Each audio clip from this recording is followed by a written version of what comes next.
नमस्कार मित्रांनो, विदर्भात पावसाची जोरदार बॅटिंग. या जिल्ह्यांमध्ये अतिमुसळधार पावसाचा इशारा. आयएमडीचा हाय अलर्ट. मित्रांनो, आपल्या चॅनलला सबस्क्राईब केले नसेल तर सबस्क्राईब करा, जेणेकरून हवामान अंदाजची व्हिडिओ तुमच्या मोबाईलवर दिसून जातील.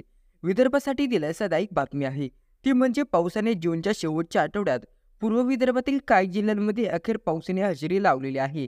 महाराष्ट्रात मान्सूनचे आगमन झाल्यापासून पूर्व विदर्भात समाधानकारक पाऊस झाला नव्हता. मात्र शुक्रवारी विदर्भातील काही जिल्ह्यांमध्ये पावसाने थैमान घातलेले आहे. पावसाच्या आगमनामुळे शेतकऱ्यांना मोठा दिलासा मिळाला असून आता शेतीच्या कामांना वेग येण्याची शक्यता आहे. मात्र जरी विदर्भात पावसाने हजेरी लावली असली देखील अजूनही नागपूर जिल्ह्याला मात्र दमदार पावसाची प्रतीक्षाच आहे. शुक्रवारी सकाळी नागपुरात 1.5 तास रिमझिम पाऊस झाला, त्यामुळे नागरिकांना उघड्यापासून दिलासा मिळाला. दरम्यान पुढील 24 तासांमध्ये चंद्रपूर, गडचिरोली आणि नागपूर जिल्ह्यात मुसळधार पावसाचा अंदाज हवामान विभागाकडून वर्तवण्यात येत आहे.